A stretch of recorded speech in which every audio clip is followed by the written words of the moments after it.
Au début, il y avait l'obscurité. Et puis, le Big Bang a donné naissance à un monde fait de temps, d'espace et de matière. Chaque jour, de nouvelles découvertes nous aident à comprendre les mystères de cet endroit énigmatique et déconcertant qu'on appelle l'univers.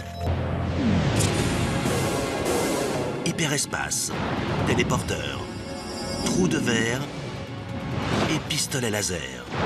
Des concepts qui appartiennent à la science-fiction, mais s'inspirent-ils de la réalité? Sommes-nous seuls dans l'univers? La réponse est non.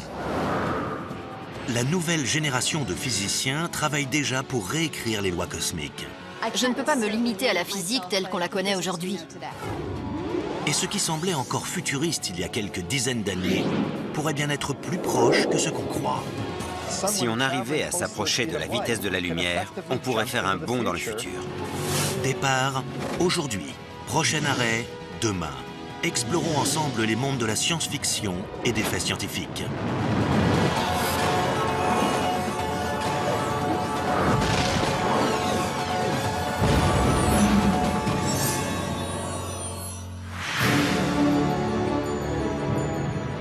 La science-fiction s'intéresse aux nouvelles formes de vie, aux civilisations extraterrestres et aux galaxies lointaines. Très lointaines. Un futur incroyable fait de voitures volantes et de rayons laser semble aujourd'hui être le mirage d'un lendemain qui n'est jamais venu.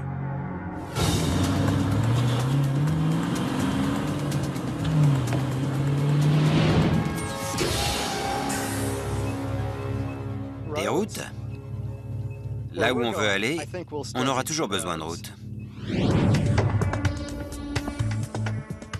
Pourtant, il y a bien des technologies issues de la science-fiction qui pourraient arriver plus vite qu'on le croit.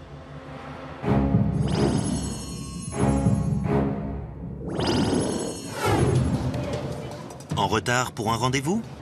Coincé dans les bouchons? La science-fiction a la solution pour régler tous vos problèmes de transport. Il suffit de rayonner d'un point A à un point B. Le téléporteur de Star Trek est un rêve pour tous ceux qui prennent souvent l'avion. Mais quand on commence à réfléchir à la technologie nécessaire, on est vite intimidé.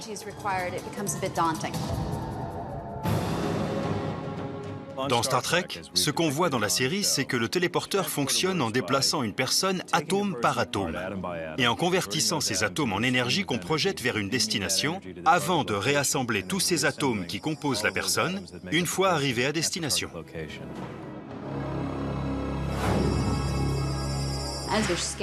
Quand ils scannent la personne, ils enregistrent tout. La position de tous les atomes et des électrons en orbite autour des atomes, la rotation de tous les électrons, la fonction d'onde de toute la structure moléculaire du corps, la vibration du corps, les mouvements. C'est une quantité incroyable de données. Et il faudrait réussir à scanner tout ça et à décomposer complètement le corps humain.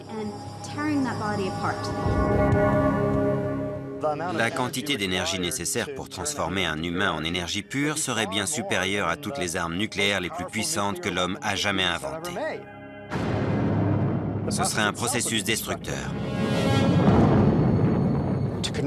Transformer quelqu'un de ma taille en énergie pure équivaudrait à utiliser 41 fois l'énergie dégagée par la plus puissante des armes nucléaires jamais créées par l'homme.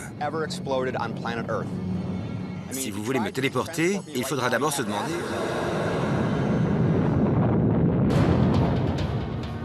Mais qu'est-ce qui ressort de l'autre côté du téléporteur?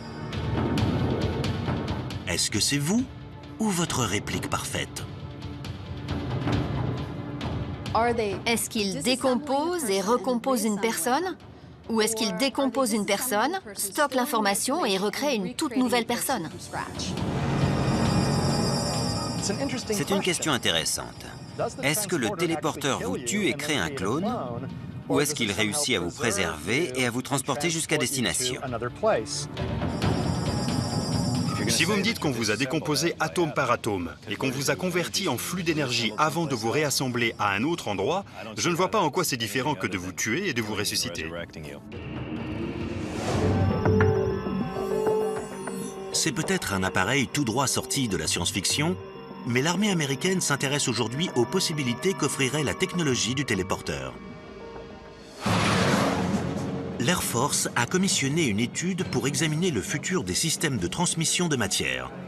Sans surprise, ils ont rencontré de nombreux obstacles. Développer un téléporteur qui fonctionne, ce n'est pas gagné. Un des plus gros problèmes rencontrés vous sera peut-être familier si vous avez un ordinateur. Pas assez d'espace disque. Oubliez les mégas et les gigas. L'information générée par le scanner d'une seule personne représenterait des milliards de téraoctets. Une seule personne nécessiterait suffisamment de disques durs pour remplir 500 millions d'Empire State Buildings.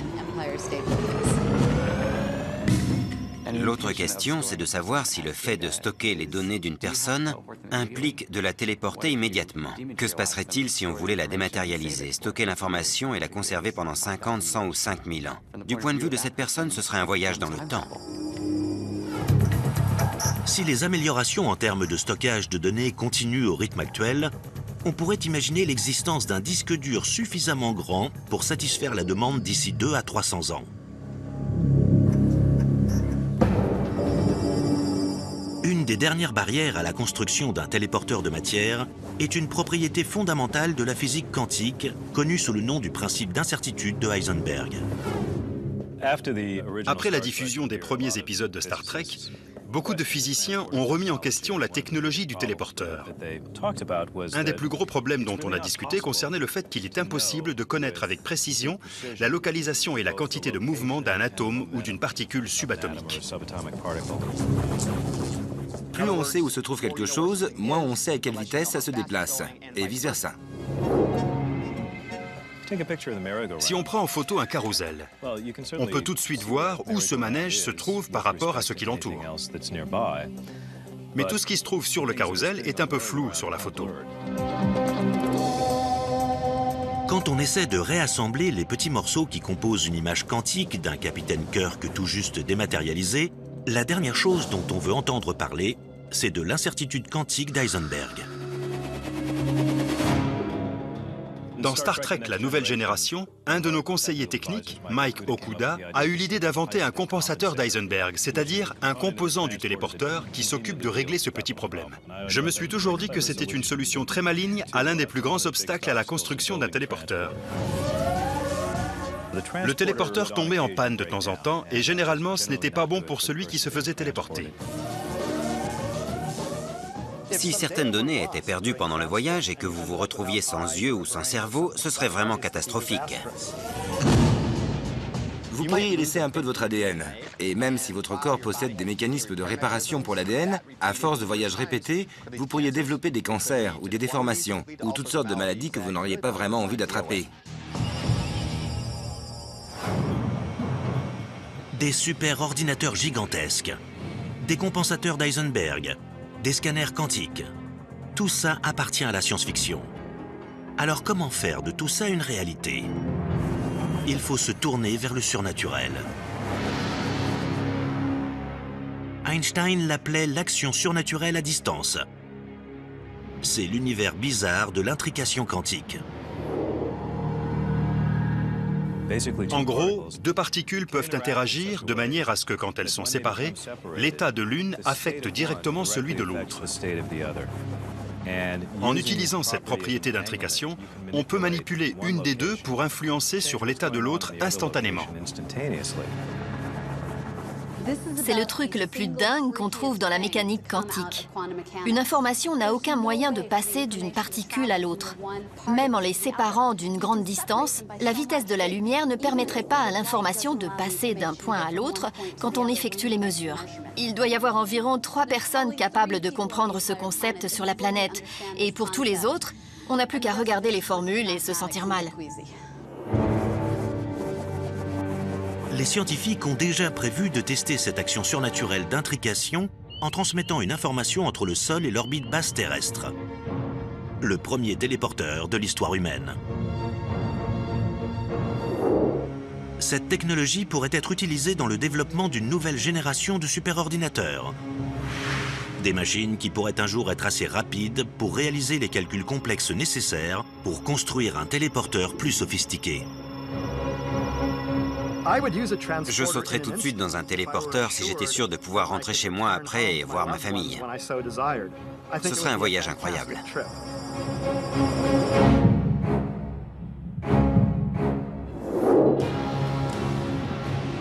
Dans la nouvelle version de Star Trek réalisée par J.J. Abrams, le méchant a rafraîchi un des plus gros classiques de la science-fiction. Il a transformé un trou noir en arme fatale. J'adore le nouveau Star Trek. J'adore les choix qu'ils ont faits. Mais ce trou noir a complètement fait exploser la partie de mon cerveau qui aime la physique. Les trous noirs sont des régions spatiales où la matière est énormément compressée et où la gravité est si forte que rien, pas même la lumière, ne peut s'échapper. Si on pouvait larguer un trou noir dans le noyau de la planète, elle disparaîtrait. Ce serait l'implosion. On ne peut pas contrôler un trou noir, parce que si on essaie de le manipuler, il implose aussi.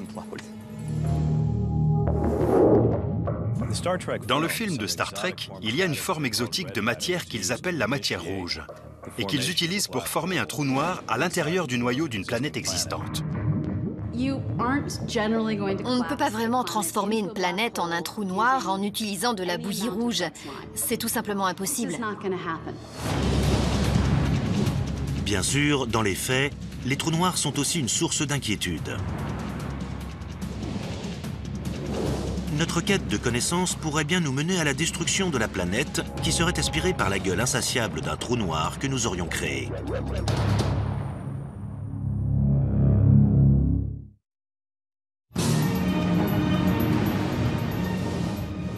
Dans la science-fiction, comme dans le premier Star Trek de J.J. Abrams, un trou noir au centre d'une planète peut causer la mort de 6 milliards de Vulcains à l'écran.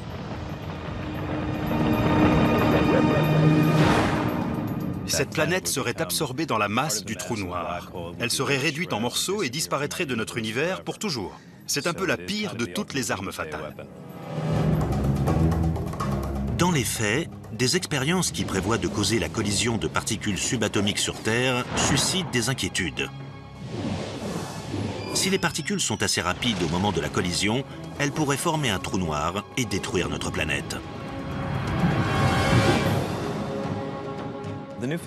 Les nouvelles installations construites par le CERN en Suisse, le grand collisionneur de hadrons, sont conçues pour explorer la nature fondamentale de la matière. L'idée est de provoquer la collision d'atomes pour les décomposer et voir de quoi ils sont faits. Par exemple, ils veulent trouver ce qu'on appelle le boson de Higgs, qui est censé donner la masse de toutes les autres particules. Mais ils pourraient aussi produire des trous noirs miniatures. Des trous noirs sur Terre? L'homme perçoit les trous noirs comme d'énormes vortex tourbillonnants qui aspirent la matière et dont rien, pas même la lumière, ne peut s'échapper. Et l'idée qu'on puisse en former un en Suisse a sonné l'alarme. Mais les scientifiques ont rassuré le public. Les trous noirs qui pourraient se former seraient microscopiques. De tout petits trous noirs qui s'évaporeraient instantanément mais existeraient quand même pendant très peu de temps. La probabilité pour que cela arrive est très faible. Et même si on parvenait à créer un trou noir microscopique, ce n'est pas le genre de chose qui réussirait à atteindre le centre de la Terre et à dévorer notre planète de l'intérieur. Comment grandit un trou noir? Il faut penser à un bâtonnet qu'on fait tourner dans une machine à barbe à papa. Quand le bâtonnet ramasse des matériaux, il grossit de plus en plus, tout comme un trou noir quand il absorbe de la matière. Mais qu'en est-il du trou noir microscopique? La première chose qui se passerait, c'est qu'il absorberait le bâtonnet très lentement. En fait, en un an, un tout petit trou noir microscopique énervé et affamé pourrait manger une centaine de protons. Et pendant qu'il avale le bâtonnet, le trou noir s'évapore plus vite qu'il n'absorbe les matériaux pour grossir, ce qui provoque sa disparition.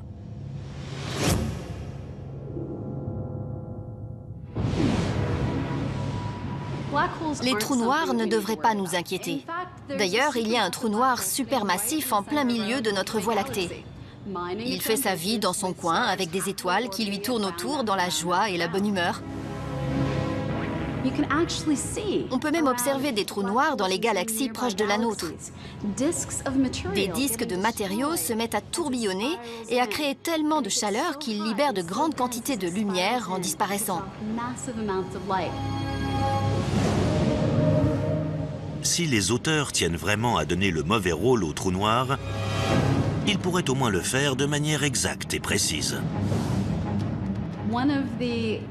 Un scénario intéressant qui n'est pas assez utilisé à mon goût serait celui d'un trou noir qui détruirait notre système solaire. Un petit trou noir pourrait très bien entrer en collision avec le système solaire. Et on ne s'en rendrait pas compte avant qu'il n'interagisse avec le nuage d'Oort, ce nuage de particules gelées d'où proviennent les comètes. Il pourrait très bien avoir une trajectoire de collision prête à détruire notre système solaire, et on ne s'en rendrait compte qu'à quelques années de l'apocalypse. La première chose qu'on verrait, ce serait le scintillement du nuage d'Oort chargé de particules à haute énergie, quand des petits bouts de glace commenceraient à être absorbés. Après, on remarquerait que les orbites externes du système solaire sont déformées et que leur déformation augmente en modifiant l'orbite de la Terre selon la position du trou noir. On pourrait aussi bien être attiré vers le Soleil qu'écarté du Soleil. Ça ferait qu'on mourrait soit à cause du feu, soit à cause de la glace. Mais bon, personnellement, je trouve que ni l'un ni l'autre n'est très sympa.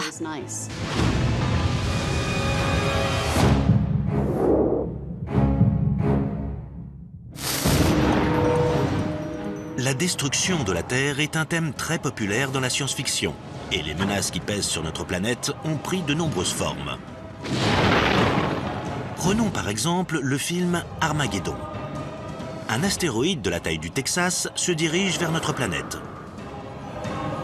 Mais dans ce film catastrophe, c'est surtout l'aspect scientifique qui est catastrophique. Je pense que tous les scientifiques seraient d'accord pour dire qu'Armageddon, pour le coup, c'est vraiment beaucoup de fiction et très peu de science.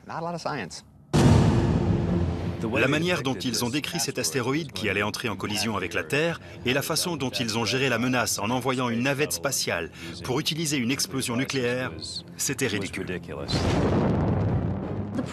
Le problème, c'est que plutôt que d'avoir un seul astéroïde qui détruirait une partie de la planète, on aurait des milliers, voire des millions de morceaux d'astéroïdes qui détruiraient plusieurs parties de la planète.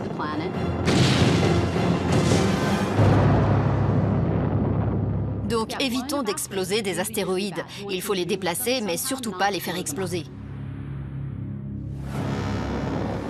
Mais si la Terre venait à rendre l'âme, où irait-on habiter ?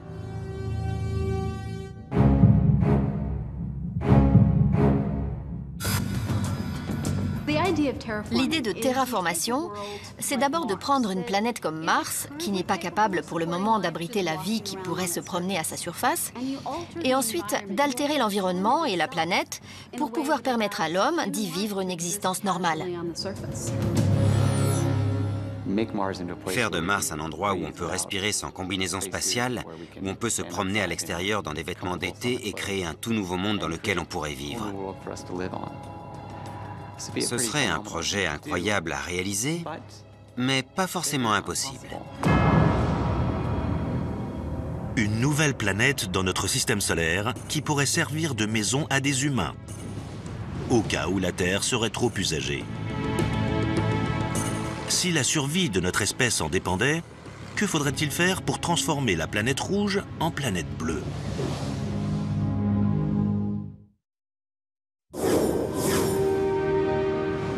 Mars est une planète rouge, désolée et stérile. Des plaines glacées et des falaises abruptes, une couche de permafrost sous la surface, de gigantesques volcans et des lits de rivières secs qui témoignent du passé aquatique de la planète. Mars est très similaire à la Terre, et c'est pour ça que l'idée de sa terraformation est très présente dans la science-fiction. Mais pour que Mars vive et respire à nouveau, ce terrain vague glacé va devoir subir un énorme réchauffement climatique. L'ingrédient clé de la terraformation de Mars, c'est de sortir tout le dioxyde de carbone solide de la planète pour le mettre dans l'atmosphère. Ça créerait des pressions plus élevées, mais aussi un effet de serre et l'augmentation des températures. Ce serait déjà un grand pas pour rendre la planète habitable. Une des calottes polaires de Mars est principalement constituée de dioxyde de carbone gelé. Donc, si on pouvait réchauffer cette calotte polaire et libérer tout ce dioxyde de carbone dans l'atmosphère, on pourrait commencer à épaissir cette atmosphère et ce serait le premier pas vers la terraformation.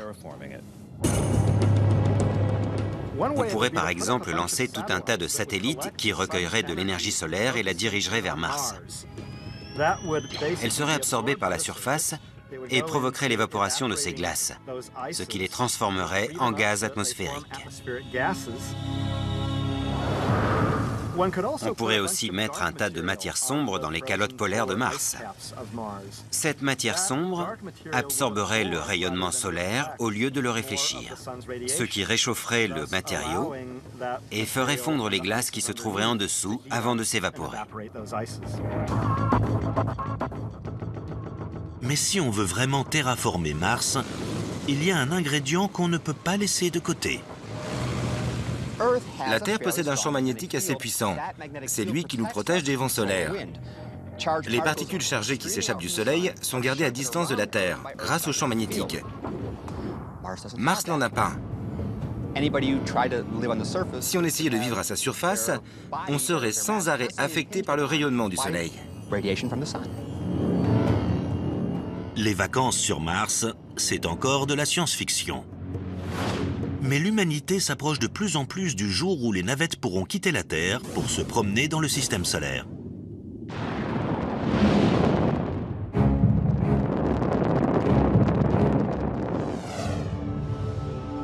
C'est assez facile de se déplacer dans notre système solaire.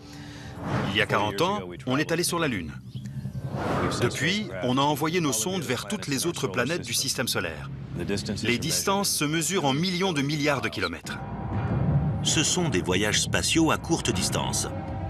Mais le voyage interstellaire est une toute autre affaire. Un des vrais gros problèmes de la physique, c'est la limitation de la vitesse de la lumière. Pour ce qui est de voyager plus vite que la lumière, les physiciens ont toujours parlé d'une seule voie. C'est impossible, ça n'arrivera jamais. Mais pourquoi la vitesse de la lumière est-elle la limite universelle? C'est ce qu'un de nos téléspectateurs a voulu demander au mystère de l'univers. Il nous a écrit pour savoir pourquoi on ne peut pas dépasser la vitesse de la lumière. Beaucoup de gens me posent cette question, c'est un classique. C'est juste impossible de se déplacer plus vite que la lumière, sauf si vous n'avez pas de masse. Un des problèmes qu'il faut résoudre, c'est que notre masse augmente quand on accélère. Ce qui fait que pour gagner de la vitesse, il faut consommer beaucoup d'énergie. Il n'y a que la lumière, c'est-à-dire des photons sans masse, qui peuvent atteindre la vitesse de la lumière. Tout ce qui a une masse aurait besoin d'une quantité infinie d'énergie pour aller aussi vite. C'est infaisable. Dans la science-fiction, ce n'est pas un problème. Il a suffi d'inventer quelques gadgets technologiques pour s'en charger. Que sont les cristaux de dilithium et à quoi servent-ils? Les cristaux de dilithium font fonctionner la distorsion. C'est tout ce qu'on a besoin de savoir. Il existe plusieurs noms pour ce type de technologie. Hyperespace, vitesse supraliminique, porte des étoiles. De plus en plus de scientifiques qui ont grandi en regardant leurs héros filer à travers la galaxie s'intéressent à la possibilité de voyager plus vite que la lumière. Un scientifique du nom de Miguel Alcubierre a inventé la notion théorique de la distorsion qui nécessiterait que l'espace derrière le vaisseau spatial soit étiré et que l'espace à l'avant soit contracté. Et nulle part dans la physique, ou dans la théorie d'Einstein, ou de quelqu'un d'autre, il n'est écrit que l'espace lui-même ne peut être étiré ou comprimé plus rapidement que la vitesse de la lumière. En fait, quand on y pense, c'est exactement ce qu'il s'est passé à la naissance de l'univers. L'espace s'est étendu bien plus rapidement que la vitesse de la lumière dans les microsecondes qui ont suivi le Big Bang, ce qui a créé l'univers tel qu'on le connaît aujourd'hui. Donc, si on avait assez d'énergie, on pourrait considérablement étendre l'espace derrière nous à 100 fois la vitesse de la lumière et contracter l'espace devant nous à 100 fois la vitesse de la lumière, ce qui aurait pour effet de nous faire bouger à 100 fois la vitesse de la lumière, même si dans notre petite bulle d'espace, on ne la dépasserait jamais. Si jamais un astronaute veut se rendre rapidement quelque part, les options sont assez limitées. La plupart des navettes utilisent aujourd'hui du carburant liquide ou solide. La navette spatiale utilise des propulseurs à poudre, qui ressemblent un peu à des fusées. Une fois allumés, ils sont partis.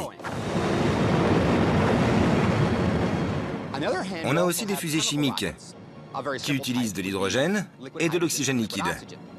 Il suffit de les mélanger et on obtient énormément d'énergie. L'effet secondaire, c'est qu'on obtient aussi de l'eau et de la chaleur.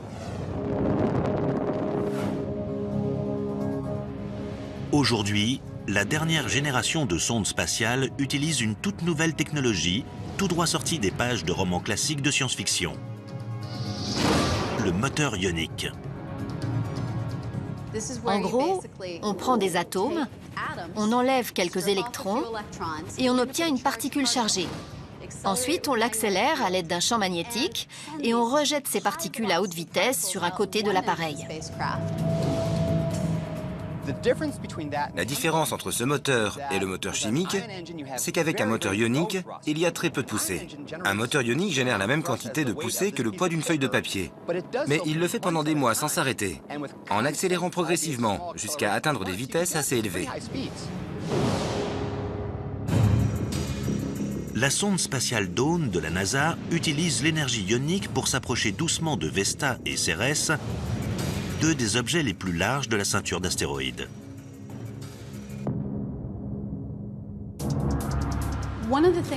Une des choses qui rendent le moteur ionique si puissant, c'est que c'est le carburant le plus efficace dans l'espace, là où il n'y a pas de friction. Il n'y a rien pour vous ralentir. Donc toute l'énergie utilisée pour accélérer ces ions peut augmenter la vitesse, ce qui fait qu'on peut avancer pendant de très longues périodes tout en accélérant progressivement. Les fusées chimiques traditionnelles sont rapides, bruyantes et brûlantes. Les systèmes de propulsion à ions, eux, durent très longtemps. Donc le moteur ionique fait autant partie de la science-fiction que des faits scientifiques.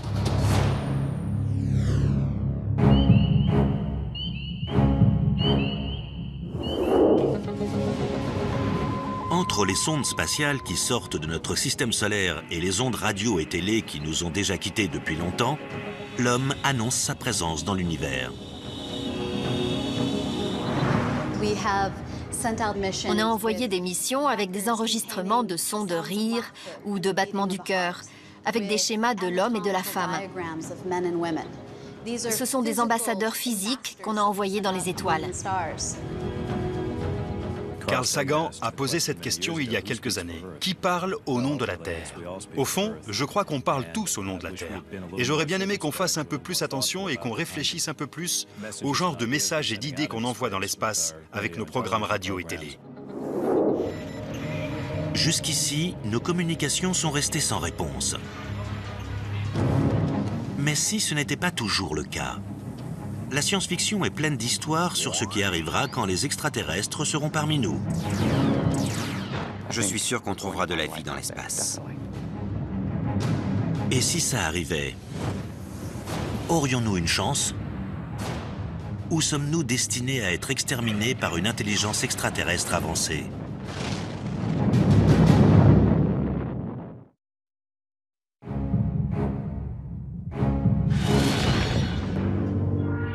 Ils disent venir en paix, mais anéantissent notre planète.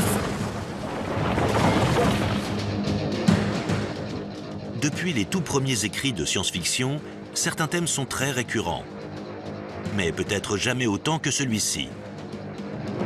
Les invasions extraterrestres.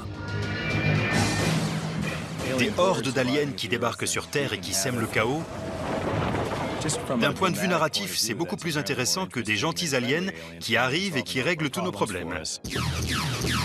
Je pense que tout a commencé avec La Guerre des mondes d'H.G. Wells, un roman qu'il a écrit comme une critique de la colonisation britannique de l'époque. Le film District 9 s'intéresse au fait que l'humanité est par nature méfiante, voire raciste de bien des manières à l'encontre des choses qu'elle ne comprend pas. Et dans le cas des extraterrestres, il n'y a rien qu'on ne comprend moins que la vie sur les autres planètes. Les astronomes essaient depuis longtemps de déterminer s'il existe une manière scientifique et plausible de répondre à cette éternelle question. Sommes-nous seuls?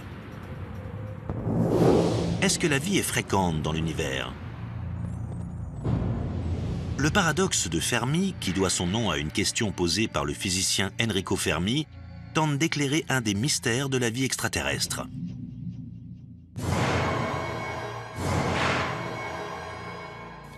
Si des formes de vie intelligente existent partout dans l'univers, alors où sont-elles? Si elles ne sont pas ici, elles ne sont sûrement nulle part. Donc, je crois que soit nous sommes uniques, ce qui est une idée assez folle, soit les formes de vie intelligentes sont assez rares. La question peut être inversée. Pourquoi ne nous ont-ils pas détectés? On comprend ça assez bien. Nous avons diffusé des traces de notre existence dans l'univers sous la forme de transmission radio. Nous avons vraiment couvert le spectre électromagnétique des ondes radio depuis les années 20, avec des quantités raisonnables et détectables d'informations. Ce qui veut dire que nos émissions ont rayonné vers l'extérieur à la vitesse de la lumière pour s'éloigner d'environ 90 années-lumière. Donc, on a un rayon de 90 années-lumière autour de nous, dans lequel des civilisations d'autres planètes peuvent nous détecter. Notre galaxie mesure 100 000 années-lumière. Donc s'il y avait des centaines, voire des milliers de civilisations là-haut, peut-être que seuls une ou deux ont réussi à nous détecter. Et ils n'ont même pas encore eu le temps de répondre au message.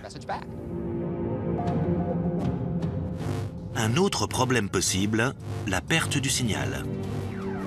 Quand les ondes radio s'éloignent de la Terre, elles tombent dans l'intensité et finissent par se mélanger au décor cosmique.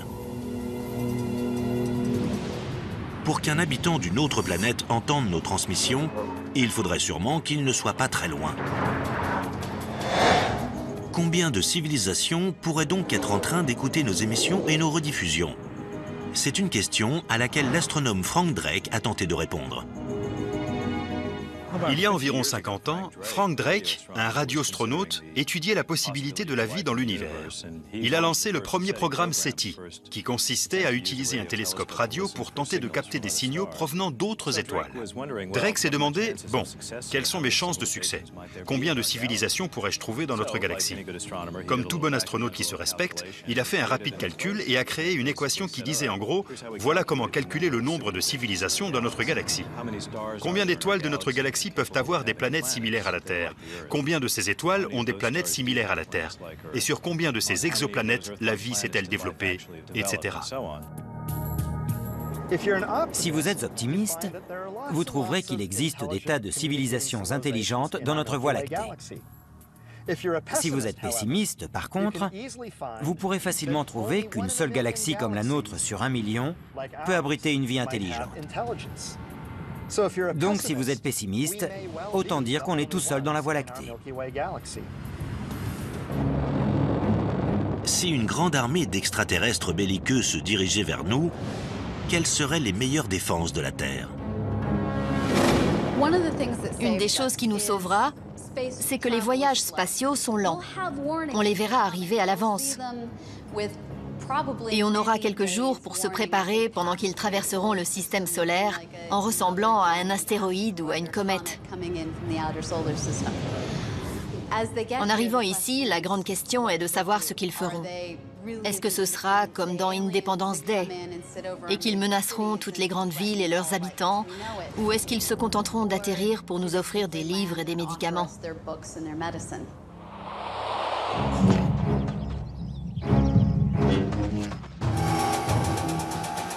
Si jamais ça tournait mal, peut-être qu'on pourrait sauver la Terre en utilisant des armes de science-fiction. Que ce soit l'élégant sabre laser de Luke Skywalker ou les pistolets laser utilisés dans des milliers d'histoires, les armes ne manquent pas dans la science-fiction. Les armes de science-fiction servent souvent à étourdir l'ennemi, comme le phaser de Star Trek ou le stun gun de Cosmos 1999. Ils lui font perdre connaissance sans le tuer. La technologie d'aujourd'hui progresse dans ce sens. Les chercheurs en armes s'inspirent de la science-fiction pour continuer à développer différentes manières d'affecter le comportement de quelqu'un sans forcément le blesser gravement, en utilisant un projectile peu sophistiqué. L'armée américaine a développé le système de déni actif, conçu pour obtenir un effet goodbye. Il s'agit en fait d'un énorme transmetteur de micro-ondes qu'on peut diriger sur une foule agitée et qui donne l'impression aux gens que leur peau est brûlante et qu'il est temps de s'en aller. D'autres projets militaires cherchent à maîtriser la puissance de l'électricité et s'intéressent à la technologie des pistolets à impulsion électrique pour neutraliser sans éliminer. Bien sûr, un phénomène aussi simple que l'électricité appartient à la science. Et pourtant, elle a fait germer de nombreuses idées dans la science-fiction, comme de s'en servir pour alimenter une des machines temporelles les plus connues de l'histoire. Mettez de côté 1,21 gigawatts. Lancez le convecteur temporel et préparez-vous pour un voyage dans le temps.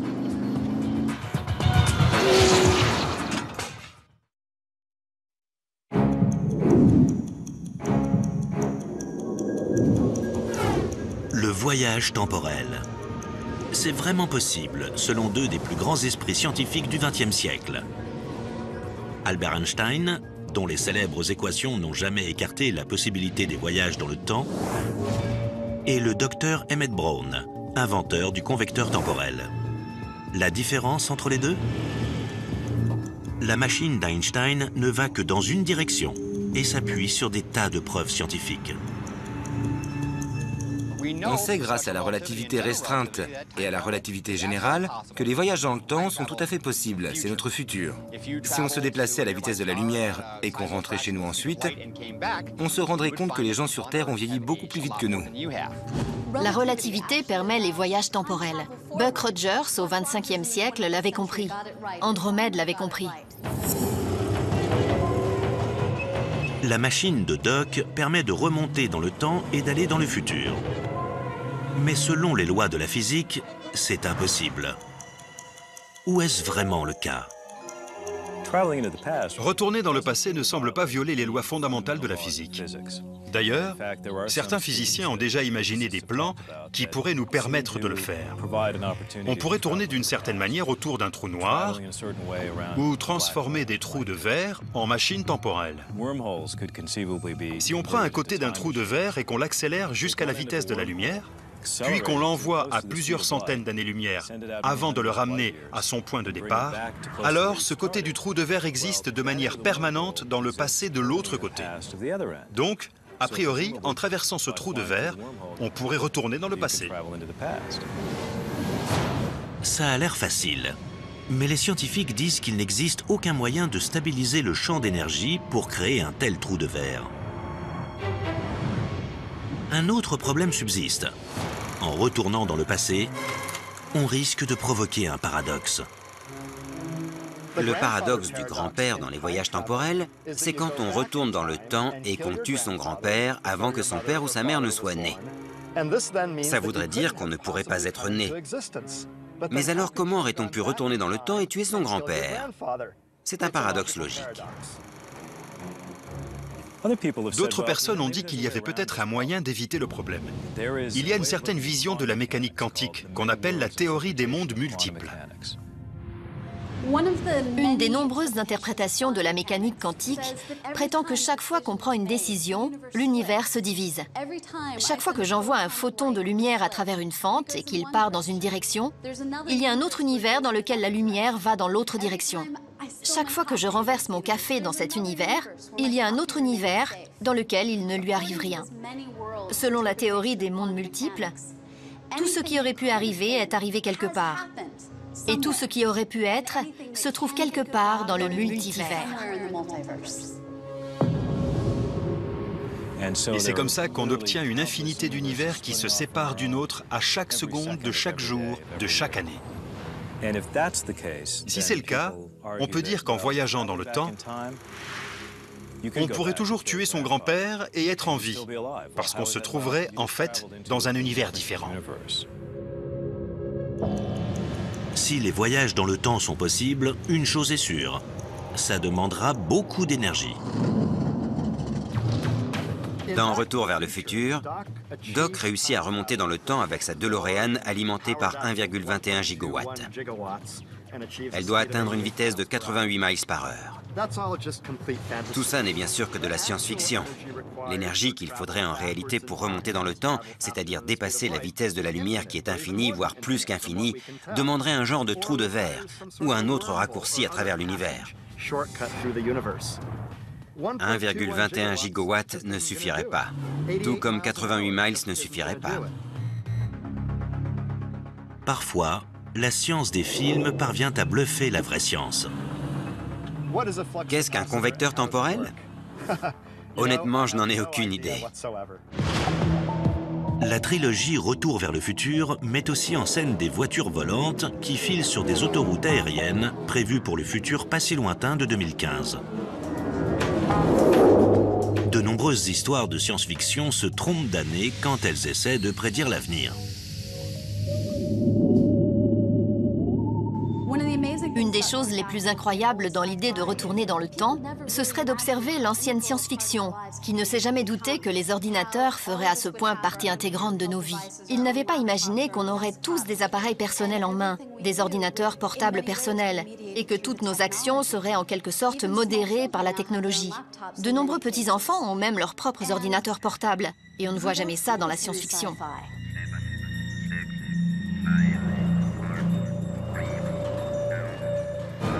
D'une certaine manière, les frontières entre les univers de la science et de la science-fiction deviennent de plus en plus floues avec le temps. Après tout, Kirk et Spock ne sont pas les seuls à avoir des appareils de télécommunication de poche qui permettent de parler à n'importe qui sur la planète. Bormanis à Grazier, Bormanis à Grazier, vous pouvez entrer. Pour ce qui est des technologies de communication... Excusez-moi. Pas maintenant, André. Je suis occupé. La communication est un domaine dans lequel la science a dépassé la fiction. Les téléphones à clapet qui s'ouvrent comme le commutateur original possèdent en fait plus d'options que lui. Vous avez déjà vu Monsieur Spock jouer à Tetris? Vous avez déjà vu le capitaine Kirk s'interrompre à cause d'un texto? Non. La science a dépassé la science-fiction. Ce qui semblait miraculeux il y a 40 ans se trouve dans toutes nos poches aujourd'hui. La science-fiction, c'est le côté rêveur de la science. C'est l'imagination. Mais la science ne pourrait pas exister sans imagination. Elle a besoin d'inspiration. Elle a besoin de ces moments de eureka. Et je crois que la science-fiction contribue à créer ces moments pour les scientifiques. À chaque décennie, des créateurs d'histoires incroyables et futuristes repoussent les limites de l'imagination. C'est parce que l'homme se posera toujours des questions sur ses lendemains, même après qu'ils soient arrivés. C'est un paradoxe qui convient parfaitement aux univers mêlés de la science-fiction et des faits scientifiques. Au début, il y avait l'obscurité. Et puis, le Big Bang a donné naissance à un monde fait de temps, d'espace et de matière. Chaque jour, de nouvelles découvertes nous aident à comprendre les mystères de cet endroit énigmatique et déconcertant qu'on appelle l'univers. Hyperespace, téléporteur, trou de verre et pistolet laser. Des concepts qui appartiennent à la science-fiction, mais s'inspirent-ils de la réalité? Sommes-nous seuls dans l'univers? La réponse est non. La nouvelle génération de physiciens travaille déjà pour réécrire les lois cosmiques. Je ne peux pas me limiter à la physique telle qu'on la connaît aujourd'hui.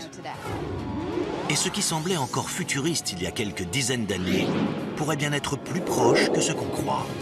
Si on arrivait à s'approcher de la vitesse de la lumière, on pourrait faire un bond dans le futur. Départ aujourd'hui. Prochain arrêt, demain. Explorons ensemble les mondes de la science-fiction et des faits scientifiques.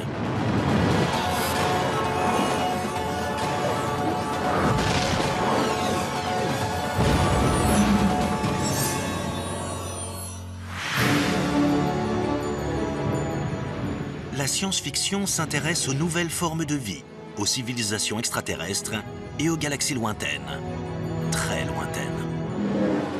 Un futur incroyable fait de voitures volantes et de rayons laser semble aujourd'hui être le mirage d'un lendemain qui n'est jamais venu.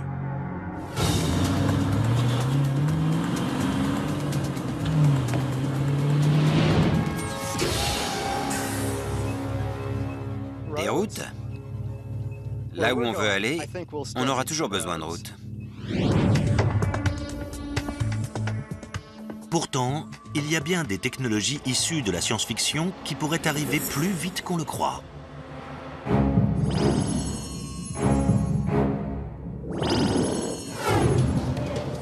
En retard pour un rendez-vous? Coincé dans les bouchons? La science-fiction a la solution pour régler tous vos problèmes de transport. Il suffit de rayonner d'un point A à un point B.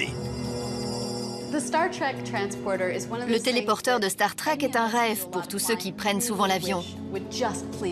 Mais quand on commence à réfléchir à la technologie nécessaire, on est vite intimidé.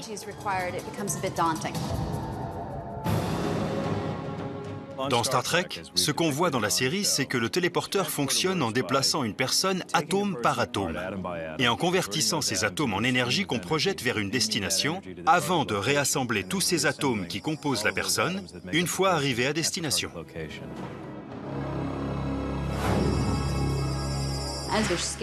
Quand ils scannent la personne, ils enregistrent tout. La position de tous les atomes et des électrons en orbite autour des atomes, la rotation de tous les électrons, la fonction d'onde de toute la structure moléculaire du corps, la vibration du corps, les mouvements. C'est une quantité incroyable de données.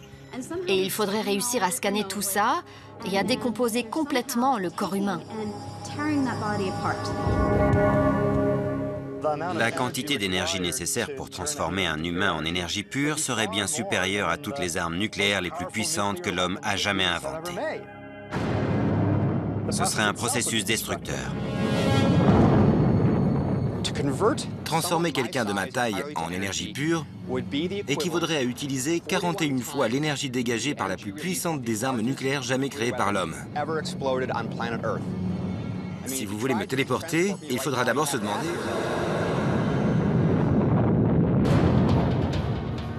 Mais qu'est-ce qui ressort de l'autre côté du téléporteur? Est-ce que c'est vous ou votre réplique parfaite? Est-ce qu'il décompose et recompose une personne? Ou est-ce qu'il décompose une personne, stocke l'information et recrée une toute nouvelle personne? C'est une question intéressante. Est-ce que le téléporteur vous tue et crée un clone? Ou est-ce qu'il réussit à vous préserver et à vous transporter jusqu'à destination? Si vous me dites qu'on vous a décomposé atome par atome et qu'on vous a converti en flux d'énergie avant de vous réassembler à un autre endroit, je ne vois pas en quoi c'est différent que de vous tuer et de vous ressusciter.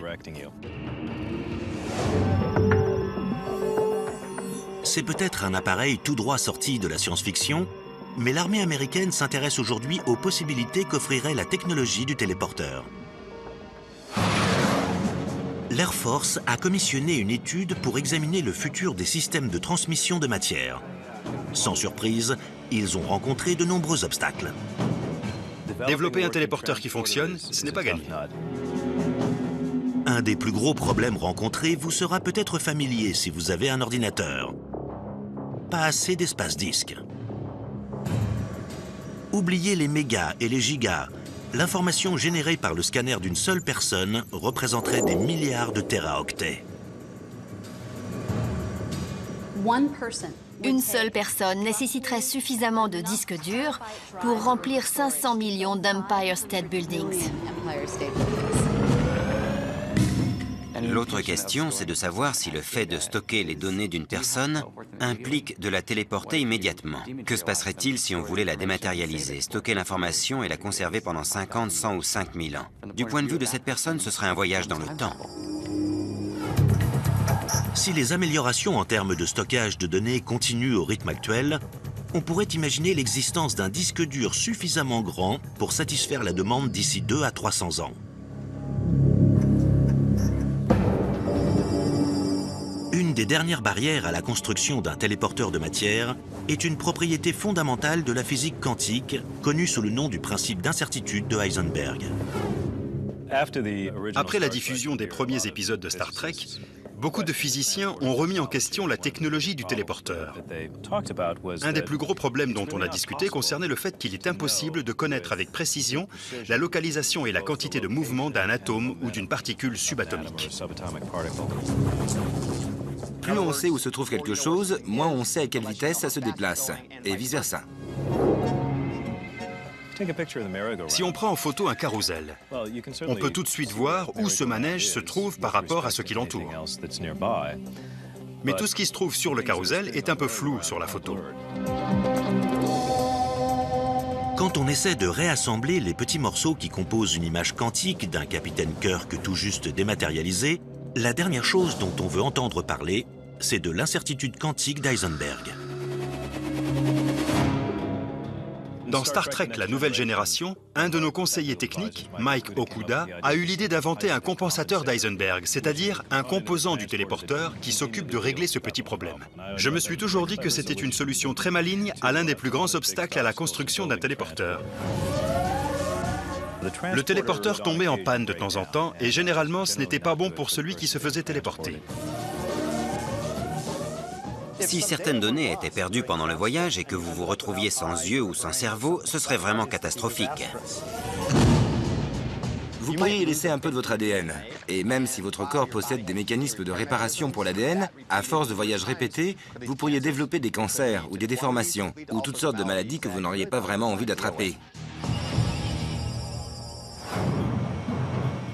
Des super-ordinateurs gigantesques, des compensateurs d'Heisenberg, des scanners quantiques. Tout ça appartient à la science-fiction. Alors comment faire de tout ça une réalité? Il faut se tourner vers le surnaturel. Einstein l'appelait l'action surnaturelle à distance. C'est l'univers bizarre de l'intrication quantique. En gros, deux particules peuvent interagir de manière à ce que, quand elles sont séparées, l'état de l'une affecte directement celui de l'autre. En utilisant cette propriété d'intrication, on peut manipuler une des deux pour influencer sur l'état de l'autre instantanément. C'est le truc le plus dingue qu'on trouve dans la mécanique quantique. Une information n'a aucun moyen de passer d'une particule à l'autre. Même en les séparant d'une grande distance, la vitesse de la lumière ne permettrait pas à l'information de passer d'un point à l'autre quand on effectue les mesures. Il doit y avoir environ 3 personnes capables de comprendre ce concept sur la planète. Et pour tous les autres, on n'a plus qu'à regarder les formules et se sentir mal. Les scientifiques ont déjà prévu de tester cette action surnaturelle d'intrication en transmettant une information entre le sol et l'orbite basse terrestre. Le premier téléporteur de l'histoire humaine. Cette technologie pourrait être utilisée dans le développement d'une nouvelle génération de superordinateurs. Des machines qui pourraient un jour être assez rapides pour réaliser les calculs complexes nécessaires pour construire un téléporteur plus sophistiqué. Je sauterais tout de suite dans un téléporteur si j'étais sûr de pouvoir rentrer chez moi après et voir ma famille. Ce serait un voyage incroyable.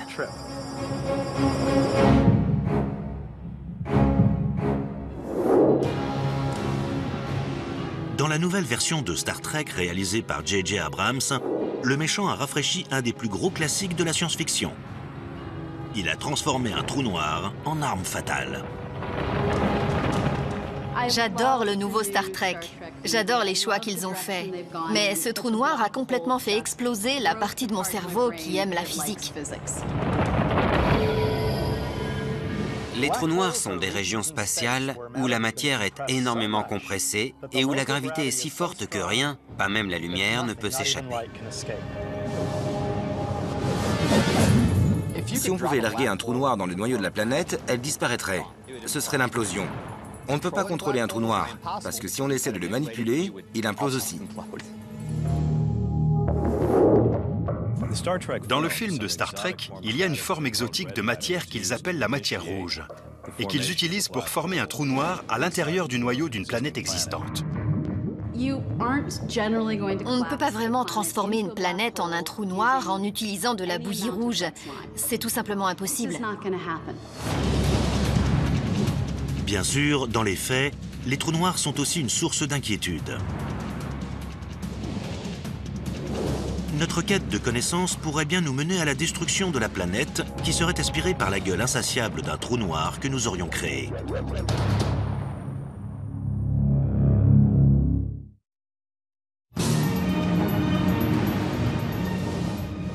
Dans la science-fiction, comme dans le premier Star Trek de J.J. Abrams, un trou noir au centre d'une planète peut causer la mort de 6 milliards de Vulcains à l'écran.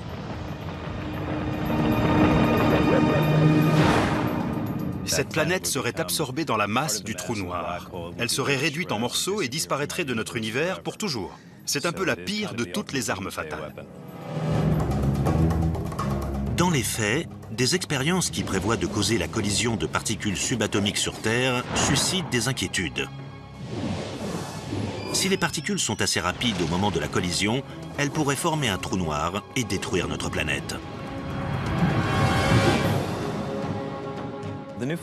Les nouvelles installations construites par le CERN en Suisse, le grand collisionneur de hadrons, sont conçues pour explorer la nature fondamentale de la matière. L'idée est de provoquer la collision d'atomes pour les décomposer et voir de quoi ils sont faits. Par exemple, ils veulent trouver ce qu'on appelle le boson de Higgs, qui est censé donner la masse de toutes les autres particules. Mais il pourrait aussi produire des trous noirs miniatures. Des trous noirs sur Terre? L'homme perçoit les trous noirs comme d'énormes vortex tourbillonnants qui aspirent la matière et dont rien, pas même la lumière, ne peut s'échapper. Et l'idée qu'on puisse en former un en Suisse a sonné l'alarme. Mais les scientifiques ont rassuré le public. Les trous noirs qui pourraient se former seraient microscopiques. De tout petits trous noirs qui s'évaporeraient instantanément mais existeraient quand même pendant très peu de temps. La probabilité pour que cela arrive est très faible. Et même si on parvenait à créer un trou noir microscopique, ce n'est pas le genre de chose qui réussirait à atteindre le centre de la Terre et à dévorer notre planète de l'intérieur. Comment grandit un trou noir? Il faut penser à un bâtonnet qu'on fait tourner dans une machine à barbe à papa. Quand le bâtonnet ramasse des matériaux, il grossit de plus en plus, tout comme un trou noir quand il absorbe de la matière. Mais qu'en est-il du trou noir microscopique? La première chose qui se passerait, c'est qu'il absorberait le bâtonnet très lentement. En fait, en un an, un tout petit trou noir microscopique énervé et affamé pourrait manger une centaine de protons. Et pendant qu'il avale le bâtonnet, le trou noir s'évapore plus vite qu'il n'absorbe les matériaux pour grossir, ce qui provoque sa disparition.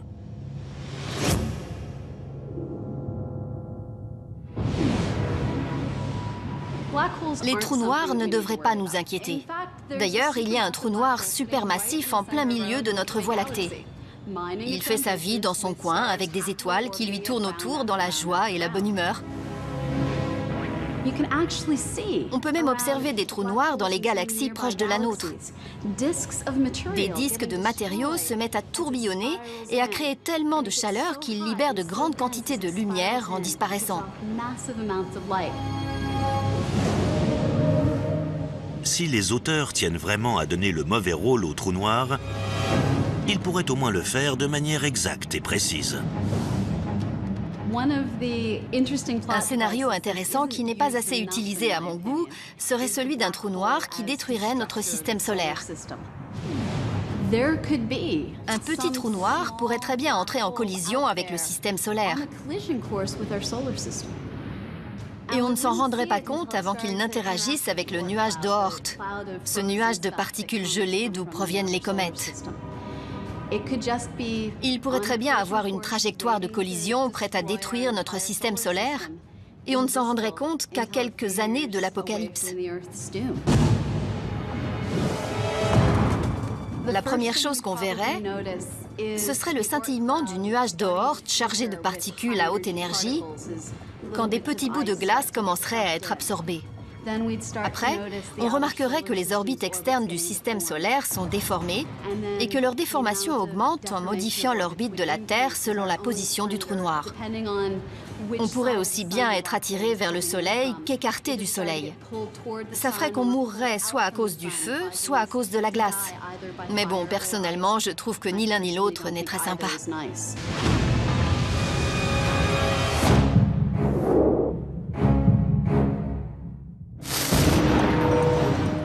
La destruction de la Terre est un thème très populaire dans la science-fiction.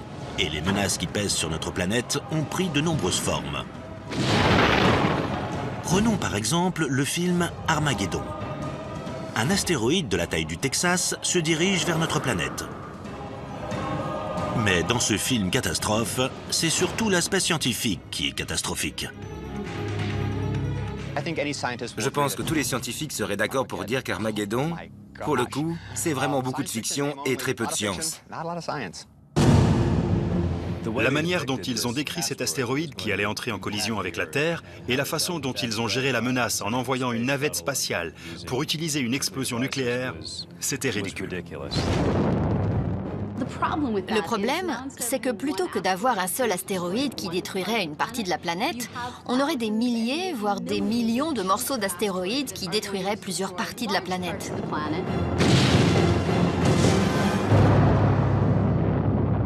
Donc évitons d'exploser des astéroïdes. Il faut les déplacer, mais surtout pas les faire exploser.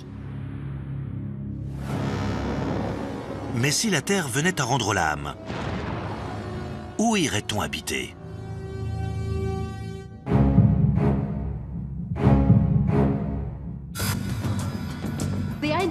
L'idée de terraformation, c'est d'abord de prendre une planète comme Mars, qui n'est pas capable pour le moment d'abriter la vie qui pourrait se promener à sa surface, et ensuite d'altérer l'environnement et la planète pour pouvoir permettre à l'homme d'y vivre une existence normale.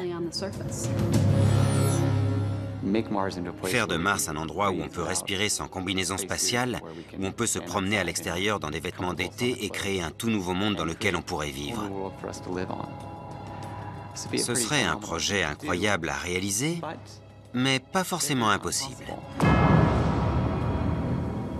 Une nouvelle planète dans notre système solaire qui pourrait servir de maison à des humains, au cas où la Terre serait trop usagée.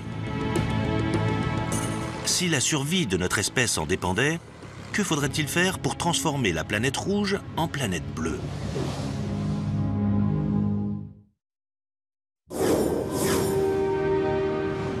Mars est une planète rouge, désolée et stérile. Des plaines glacées et des falaises abruptes, une couche de permafrost sous la surface, de gigantesques volcans et des lits de rivières secs qui témoignent du passé aquatique de la planète. Mars est très similaire à la Terre, et c'est pour ça que l'idée de sa terraformation est très présente dans la science-fiction. Mais pour que Mars vive et respire à nouveau, ce terrain vague glacé va devoir subir un énorme réchauffement climatique.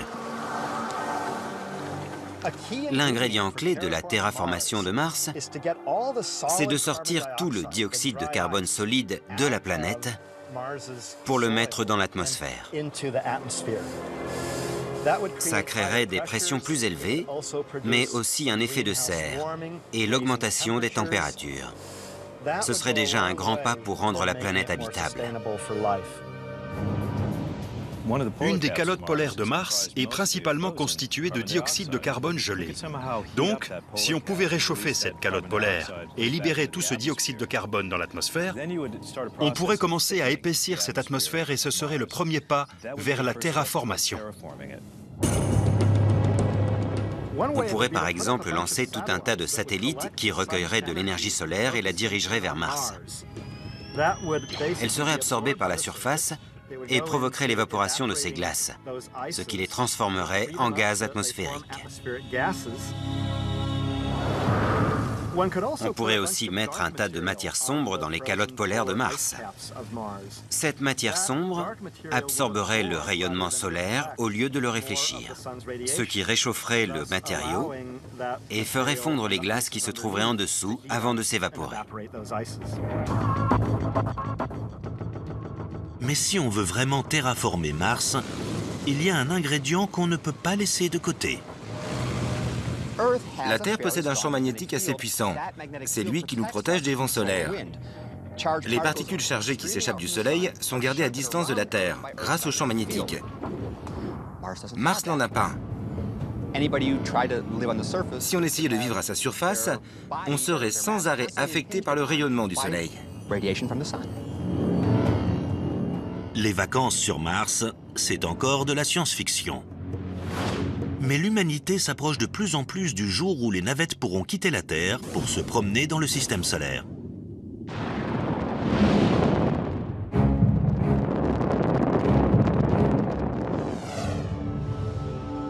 C'est assez facile de se déplacer dans notre système solaire. Il y a 40 ans, on est allé sur la Lune. Depuis, on a envoyé nos sondes vers toutes les autres planètes du système solaire. Les distances se mesurent en millions de milliards de kilomètres. Ce sont des voyages spatiaux à courte distance. Mais le voyage interstellaire est une toute autre affaire. Un des vrais gros problèmes de la physique, c'est la limitation de la vitesse de la lumière. Pour ce qui est de voyager plus vite que la lumière, les physiciens ont toujours parlé d'une seule voie. C'est impossible, ça n'arrivera jamais. Mais pourquoi la vitesse de la lumière est-elle la limite universelle? C'est ce qu'un de nos téléspectateurs a voulu demander au mystère de l'univers. Il nous a écrit pour savoir pourquoi on ne peut pas dépasser la vitesse de la lumière. Beaucoup de gens me posent cette question, c'est un classique. C'est juste impossible de se déplacer plus vite que la lumière, sauf si vous n'avez pas de masse. Un des problèmes qu'il faut résoudre, c'est que notre masse augmente quand on accélère. Ce qui fait que pour gagner de la vitesse, il faut consommer beaucoup d'énergie. Il n'y a que la lumière, c'est-à-dire des photons sans masse, qui peuvent atteindre la vitesse de la lumière. Tout ce qui a une masse aurait besoin d'une quantité infinie d'énergie pour aller aussi vite. C'est infaisable. Dans la science-fiction, ce n'est pas un problème. Il a suffi d'inventer quelques gadgets technologiques pour s'en charger. Que sont les cristaux de dilithium et à quoi servent-ils? Les cristaux de dilithium font fonctionner la distorsion. C'est tout ce qu'on a besoin de savoir. Il existe plusieurs noms pour ce type de technologie. Hyperespace, vitesse supraliminique, porte des étoiles. De plus en plus de scientifiques qui ont grandi en regardant leurs héros filer à travers la galaxie s'intéressent à la possibilité de voyager plus vite que la lumière. Un scientifique du nom de Miguel Alcubierre a inventé la notion théorique de la distorsion qui nécessiterait que l'espace derrière le vaisseau spatial soit étiré et que l'espace à l'avant soit contracté. Et nulle part dans la physique, ou dans la théorie d'Einstein, ou de quelqu'un d'autre, il n'est écrit que l'espace lui-même ne peut être étiré ou comprimé plus rapidement que la vitesse de la lumière. En fait, quand on y pense, c'est exactement ce qu'il s'est passé à la naissance de l'univers. L'espace s'est étendu bien plus rapidement que la vitesse de la lumière dans les microsecondes qui ont suivi le Big Bang, ce qui a créé l'univers tel qu'on le connaît aujourd'hui. Donc, si on avait assez d'énergie, on pourrait considérablement étendre l'espace derrière nous à 100 fois la vitesse de la lumière et contracter l'espace devant nous à 100 fois la vitesse de la lumière, ce qui aurait pour effet de nous faire bouger à 100 fois la vitesse de la lumière, même si dans notre petite bulle d'espace, on ne la dépasserait jamais. Si jamais un astronaute veut se rendre rapidement quelque part, les options sont assez limitées. La plupart des navettes utilisent aujourd'hui du carburant liquide ou solide. La navette spatiale utilise des propulseurs à poudre, qui ressemblent un peu à des fusées. Une fois allumés, ils sont partis. On a aussi des fusées chimiques, qui utilisent de l'hydrogène et de l'oxygène liquide. Il suffit de les mélanger et on obtient énormément d'énergie. L'effet secondaire, c'est qu'on obtient aussi de l'eau et de la chaleur. Aujourd'hui, la dernière génération de sondes spatiales utilise une toute nouvelle technologie, tout droit sortie des pages de romans classiques de science-fiction. Le moteur ionique.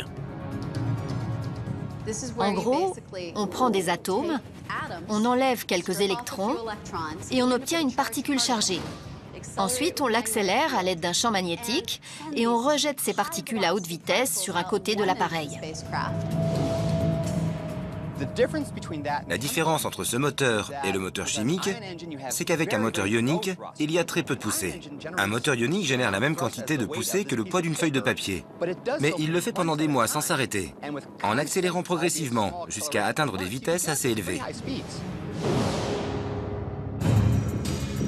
La sonde spatiale Dawn de la NASA utilise l'énergie ionique pour s'approcher doucement de Vesta et Cérès, deux des objets les plus larges de la ceinture d'astéroïdes.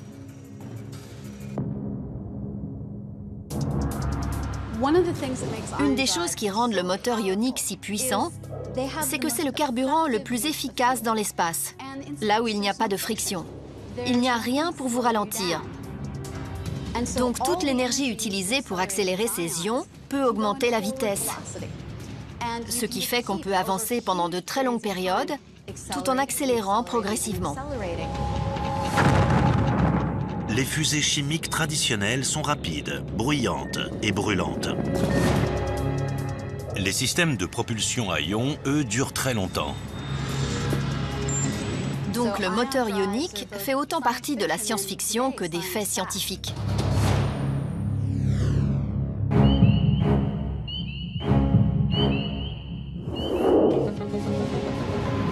Entre les sondes spatiales qui sortent de notre système solaire et les ondes radio et télé qui nous ont déjà quittés depuis longtemps, l'homme annonce sa présence dans l'univers. On a envoyé des missions avec des enregistrements de sons de rire ou de battements du cœur, avec des schémas de l'homme et de la femme. Ce sont des ambassadeurs physiques qu'on a envoyés dans les étoiles. Carl Sagan a posé cette question il y a quelques années. Qui parle au nom de la Terre? Au fond, je crois qu'on parle tous au nom de la Terre. Et j'aurais bien aimé qu'on fasse un peu plus attention et qu'on réfléchisse un peu plus au genre de messages et d'idées qu'on envoie dans l'espace avec nos programmes radio et télé. Jusqu'ici, nos communications sont restées sans réponse. Mais si ce n'était pas toujours le cas? La science-fiction est pleine d'histoires sur ce qui arrivera quand les extraterrestres seront parmi nous. Je suis sûr qu'on trouvera de la vie dans l'espace. Et si ça arrivait, aurions-nous une chance? Ou sommes-nous destinés à être exterminés par une intelligence extraterrestre avancée?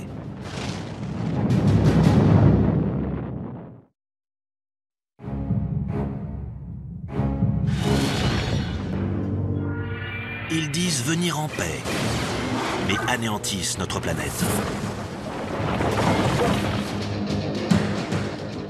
Depuis les tout premiers écrits de science-fiction, certains thèmes sont très récurrents, mais peut-être jamais autant que celui-ci.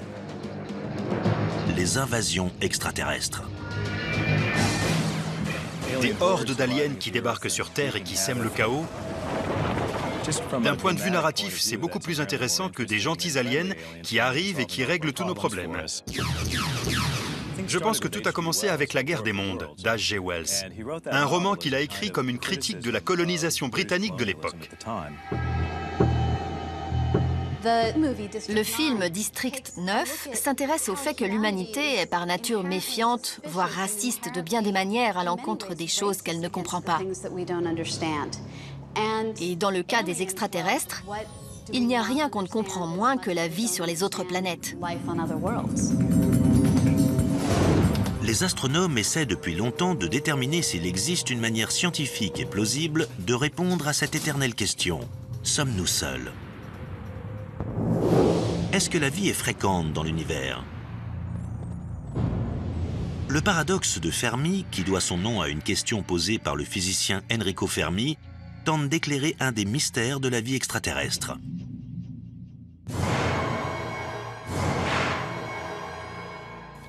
Si des formes de vie intelligentes existent partout dans l'univers, alors où sont-elles? Si elles ne sont pas ici, elles ne sont sûrement nulle part. Donc, je crois que soit nous sommes uniques, ce qui est une idée assez folle, soit les formes de vie intelligentes sont assez rares. La question peut être inversée. Pourquoi ne nous ont-ils pas détectés? On comprend ça assez bien. Nous avons diffusé des traces de notre existence dans l'univers sous la forme de transmission radio. Nous avons vraiment couvert le spectre électromagnétique des ondes radio depuis les années 20, avec des quantités raisonnables et détectables d'informations. Ce qui veut dire que nos émissions ont rayonné vers l'extérieur à la vitesse de la lumière pour s'éloigner d'environ 90 années-lumière. Donc, on a un rayon de 90 années-lumière autour de nous, dans lequel des civilisations d'autres planètes peuvent nous détecter. Notre galaxie mesure 100 000 années-lumière. Donc s'il y avait des centaines, voire des milliers de civilisations là-haut, peut-être que seules une ou deux ont réussi à nous détecter. Et ils n'ont même pas encore eu le temps de répondre au message. Un autre problème possible, la perte du signal. Quand les ondes radio s'éloignent de la Terre, elles tombent dans l'intensité et finissent par se mélanger au décor cosmique.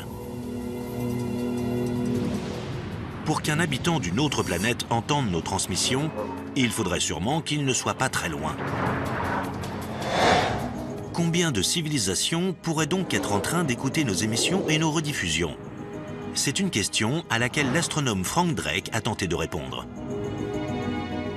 Il y a environ 50 ans, Frank Drake, un radioastronaute, étudiait la possibilité de la vie dans l'univers. Il a lancé le premier programme SETI, qui consistait à utiliser un télescope radio pour tenter de capter des signaux provenant d'autres étoiles. Drake s'est demandé, bon, quelles sont mes chances de succès? Combien de civilisations pourrais-je trouver dans notre galaxie? Comme tout bon astronaute qui se respecte, il a fait un rapide calcul et a créé une équation qui disait en gros, voilà comment calculer le nombre de civilisations dans notre galaxie. Combien d'étoiles de notre galaxie peuvent avoir des planètes similaires à la Terre? Combien de ces étoiles ont des planètes similaires à la Terre? Et sur combien de ces exoplanètes la vie s'est-elle développée, etc. Si vous êtes optimiste, vous trouverez qu'il existe des tas de civilisations intelligentes dans notre Voie lactée. Si vous êtes pessimiste, par contre, vous pourrez facilement trouver qu'une seule galaxie comme la nôtre sur 1 million peut abriter une vie intelligente. Donc, si vous êtes pessimiste, autant dire qu'on est tout seul dans la Voie lactée.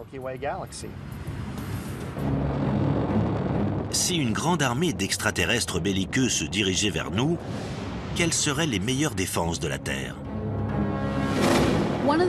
Une des choses qui nous sauvera, c'est que les voyages spatiaux sont lents. On les verra arriver à l'avance. Et on aura quelques jours pour se préparer pendant qu'ils traverseront le système solaire en ressemblant à un astéroïde ou à une comète. En arrivant ici, la grande question est de savoir ce qu'ils feront. Est-ce que ce sera comme dans Independence Day et qu'ils menaceront toutes les grandes villes et leurs habitants, ou est-ce qu'ils se contenteront d'atterrir pour nous offrir des livres et des médicaments?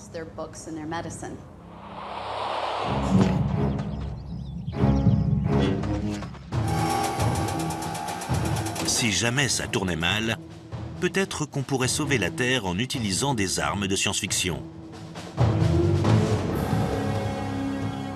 Que ce soit l'élégant sabre laser de Luke Skywalker ou les pistolets laser utilisés dans des milliers d'histoires, les armes ne manquent pas dans la science-fiction. Les armes de science-fiction servent souvent à étourdir l'ennemi, comme le phaser de Star Trek ou le stun gun de Cosmos 1999. Ils lui font perdre connaissance sans le tuer. La technologie d'aujourd'hui progresse dans ce sens. Les chercheurs en armes s'inspirent de la science-fiction pour continuer à développer différentes manières d'affecter le comportement de quelqu'un sans forcément le blesser gravement, en utilisant un projectile peu sophistiqué. L'armée américaine a développé le système de déni actif, conçu pour obtenir un effet goodbye. Il s'agit en fait d'un énorme transmetteur de micro-ondes qu'on peut diriger sur une foule agitée et qui donne l'impression aux gens que leur peau est brûlante et qu'il est temps de s'en aller. D'autres projets militaires cherchent à maîtriser la puissance de l'électricité et s'intéressent à la technologie des pistolets à impulsion électrique pour neutraliser sans éliminer. Bien sûr, un phénomène aussi simple que l'électricité appartient à la science. Et pourtant, elle a fait germer de nombreuses idées dans la science-fiction, comme de s'en servir pour alimenter une des machines temporelles les plus connues de l'histoire. mettez de côté 1,21 gigawatts. Lancez le convecteur temporel et préparez-vous pour un voyage dans le temps.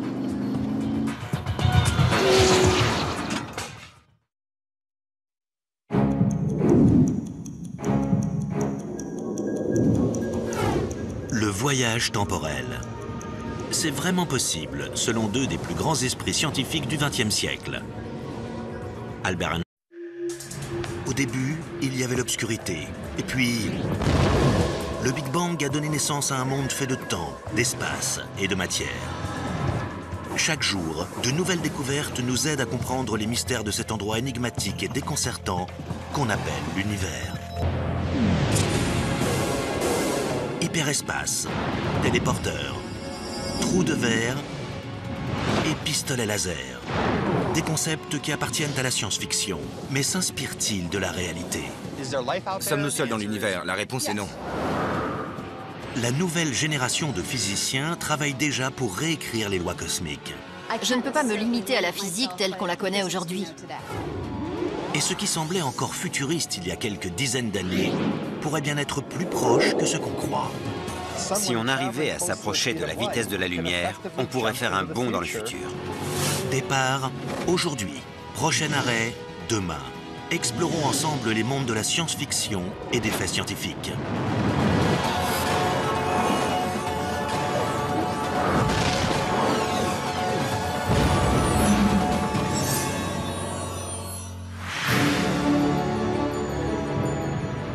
La science-fiction s'intéresse aux nouvelles formes de vie, aux civilisations extraterrestres et aux galaxies lointaines. Très lointaines. Un futur incroyable fait de voitures volantes et de rayons laser semble aujourd'hui être le mirage d'un lendemain qui n'est jamais venu.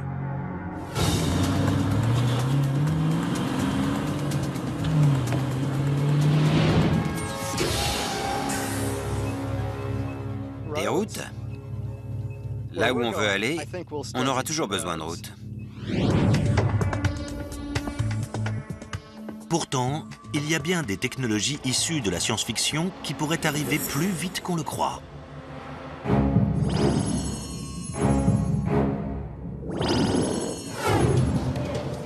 En retard pour un rendez-vous? Coincé dans les bouchons? La science-fiction a la solution pour régler tous vos problèmes de transport. Il suffit de rayonner d'un point A à un point B. Le téléporteur de Star Trek est un rêve pour tous ceux qui prennent souvent l'avion. Mais quand on commence à réfléchir à la technologie nécessaire, on est vite intimidé.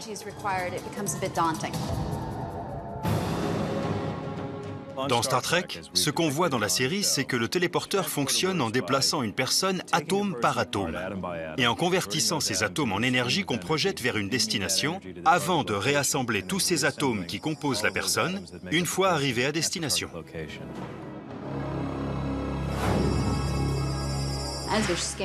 Quand ils scannent la personne, ils enregistrent tout.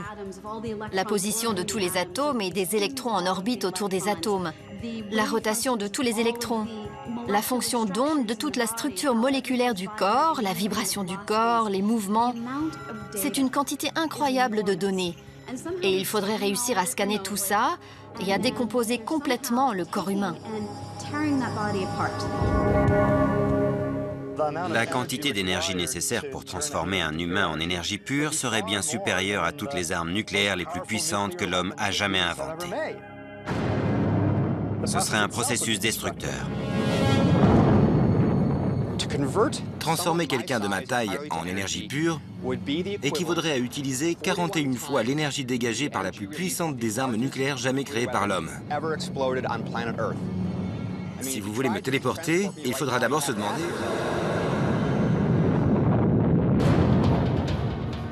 Mais qu'est-ce qui ressort de l'autre côté du téléporteur?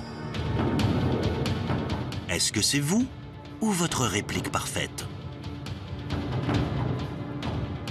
Est-ce qu'il décompose et recompose une personne? Ou est-ce qu'il décompose une personne, stocke l'information et recrée une toute nouvelle personne? C'est une question intéressante.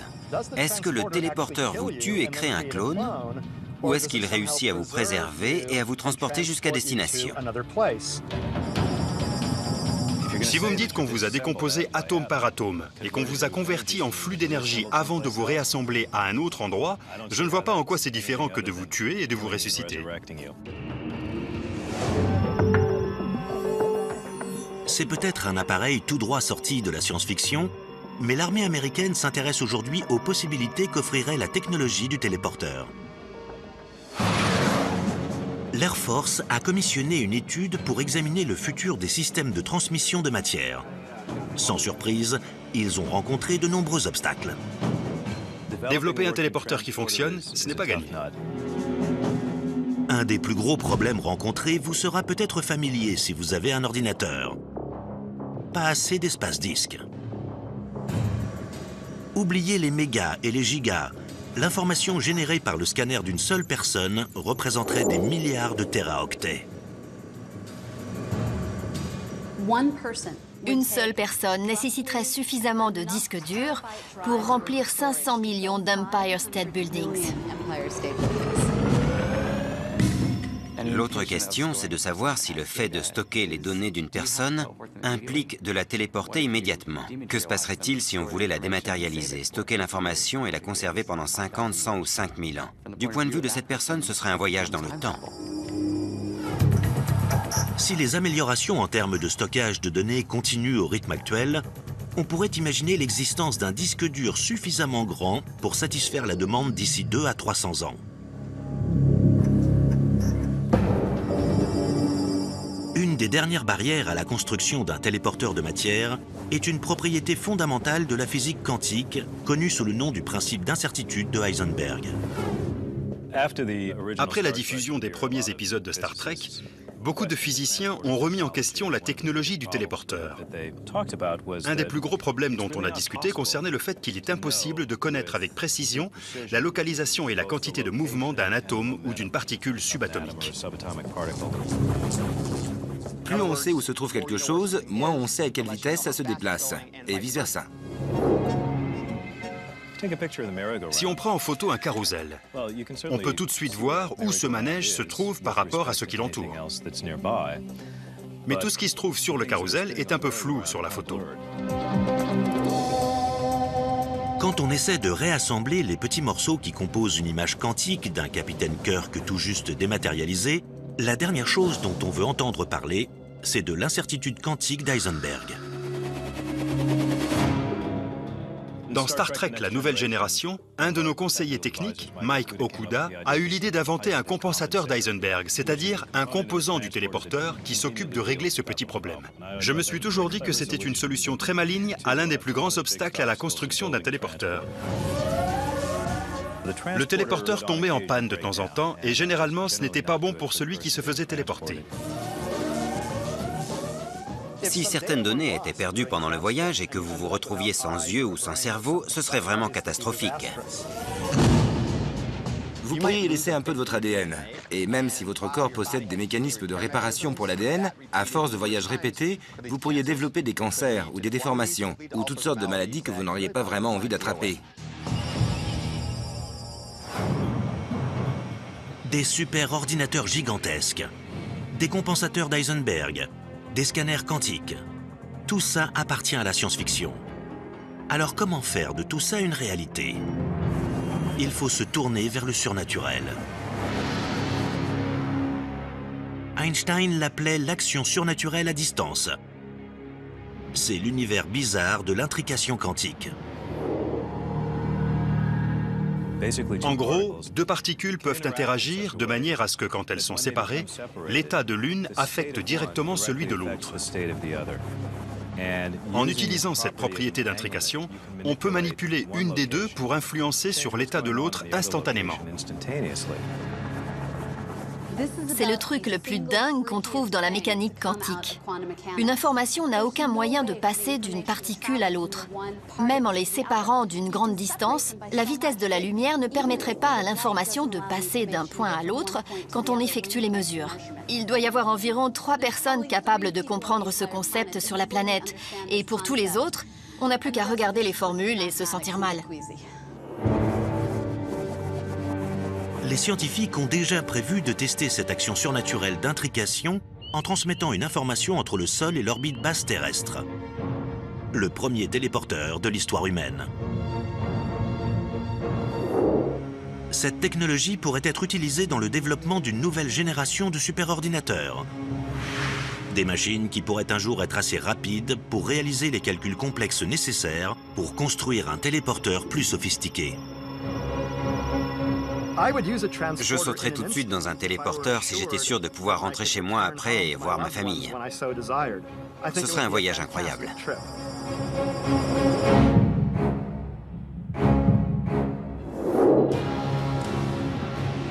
Dans la nouvelle version de Star Trek réalisée par J.J. Abrams, le méchant a rafraîchi un des plus gros classiques de la science-fiction. Il a transformé un trou noir en arme fatale. J'adore le nouveau Star Trek. J'adore les choix qu'ils ont faits. Mais ce trou noir a complètement fait exploser la partie de mon cerveau qui aime la physique. Les trous noirs sont des régions spatiales où la matière est énormément compressée et où la gravité est si forte que rien, pas même la lumière, ne peut s'échapper. Si on pouvait larguer un trou noir dans le noyau de la planète, elle disparaîtrait. Ce serait l'implosion. On ne peut pas contrôler un trou noir, parce que si on essaie de le manipuler, il implose aussi. Dans le film de Star Trek, il y a une forme exotique de matière qu'ils appellent la matière rouge, et qu'ils utilisent pour former un trou noir à l'intérieur du noyau d'une planète existante. On ne peut pas vraiment transformer une planète en un trou noir en utilisant de la bouillie rouge. C'est tout simplement impossible. Bien sûr, dans les faits, les trous noirs sont aussi une source d'inquiétude. Notre quête de connaissances pourrait bien nous mener à la destruction de la planète qui serait aspirée par la gueule insatiable d'un trou noir que nous aurions créé.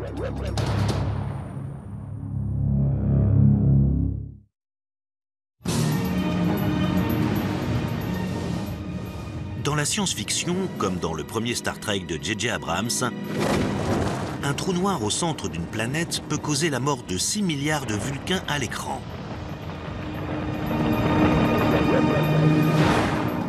Cette planète serait absorbée dans la masse du trou noir.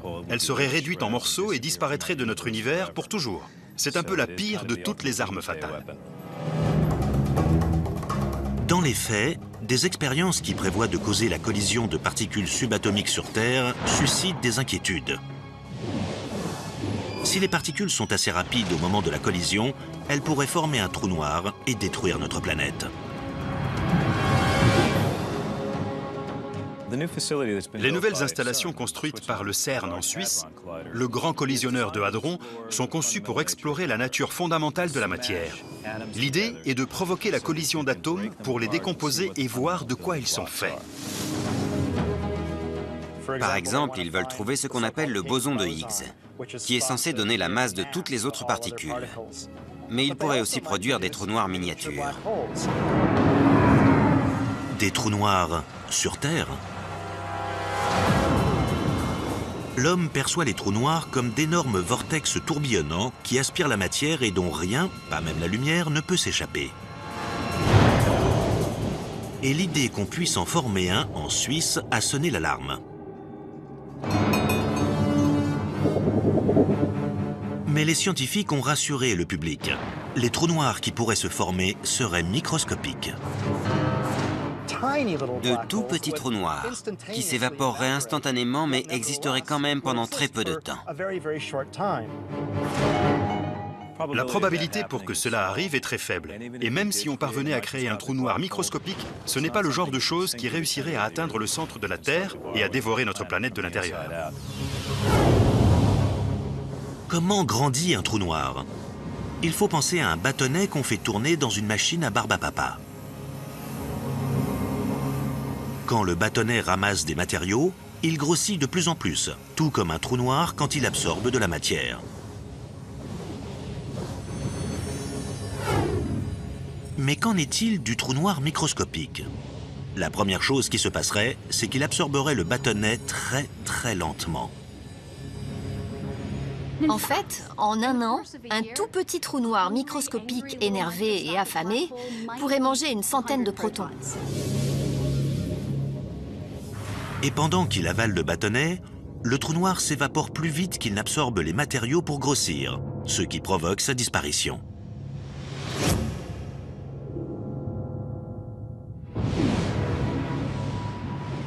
Les trous noirs ne devraient pas nous inquiéter. D'ailleurs, il y a un trou noir supermassif en plein milieu de notre Voie lactée. Il fait sa vie dans son coin avec des étoiles qui lui tournent autour dans la joie et la bonne humeur. On peut même observer des trous noirs dans les galaxies proches de la nôtre. Des disques de matériaux se mettent à tourbillonner et à créer tellement de chaleur qu'ils libèrent de grandes quantités de lumière en disparaissant. Si les auteurs tiennent vraiment à donner le mauvais rôle au trou noir, ils pourraient au moins le faire de manière exacte et précise. Un scénario intéressant qui n'est pas assez utilisé à mon goût serait celui d'un trou noir qui détruirait notre système solaire. Un petit trou noir pourrait très bien entrer en collision avec le système solaire.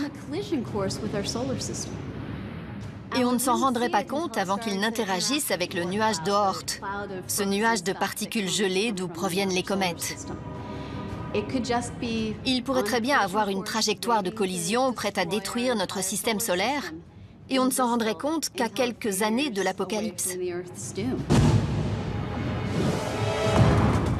La première chose qu'on verrait, ce serait le scintillement du nuage d'Oort chargé de particules à haute énergie, quand des petits bouts de glace commenceraient à être absorbés.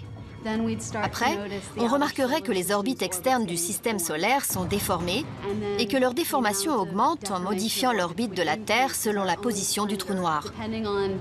On pourrait aussi bien être attiré vers le Soleil qu'écarté du Soleil. Ça ferait qu'on mourrait soit à cause du feu, soit à cause de la glace. Mais bon, personnellement, je trouve que ni l'un ni l'autre n'est très sympa.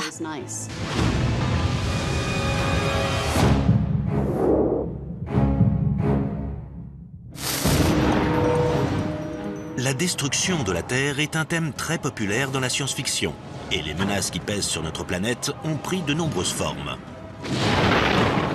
Prenons par exemple le film Armageddon. Un astéroïde de la taille du Texas se dirige vers notre planète. Mais dans ce film catastrophe, c'est surtout l'aspect scientifique qui est catastrophique. Je pense que tous les scientifiques seraient d'accord pour dire qu'Armageddon, pour le coup, c'est vraiment beaucoup de fiction et très peu de science. La manière dont ils ont décrit cet astéroïde qui allait entrer en collision avec la Terre et la façon dont ils ont géré la menace en envoyant une navette spatiale pour utiliser une explosion nucléaire, c'était ridicule. Le problème, c'est que plutôt que d'avoir un seul astéroïde qui détruirait une partie de la planète, on aurait des milliers, voire des millions de morceaux d'astéroïdes qui détruiraient plusieurs parties de la planète.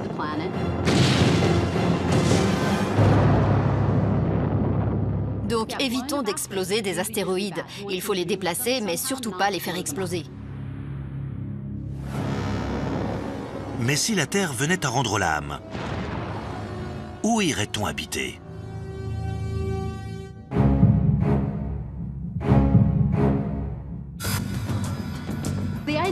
L'idée de terraformation, c'est d'abord de prendre une planète comme Mars, qui n'est pas capable pour le moment d'abriter la vie qui pourrait se promener à sa surface, et ensuite d'altérer l'environnement et la planète pour pouvoir permettre à l'homme d'y vivre une existence normale. Faire de Mars un endroit où on peut respirer sans combinaison spatiale, où on peut se promener à l'extérieur dans des vêtements d'été et créer un tout nouveau monde dans lequel on pourrait vivre. Ce serait un projet incroyable à réaliser, mais pas forcément impossible. Une nouvelle planète dans notre système solaire qui pourrait servir de maison à des humains, au cas où la Terre serait trop usagée. Si la survie de notre espèce en dépendait, que faudrait-il faire pour transformer la planète rouge en planète bleue ?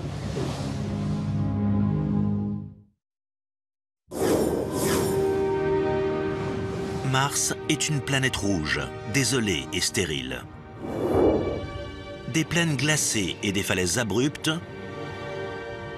une couche de permafrost sous la surface, de gigantesques volcans et des lits de rivières secs qui témoignent du passé aquatique de la planète. Mars est très similaire à la Terre, et c'est pour ça que l'idée de sa terraformation est très présente dans la science-fiction. Mais pour que Mars vive et respire à nouveau, ce terrain vague glacé va devoir subir un énorme réchauffement climatique. L'ingrédient clé de la terraformation de Mars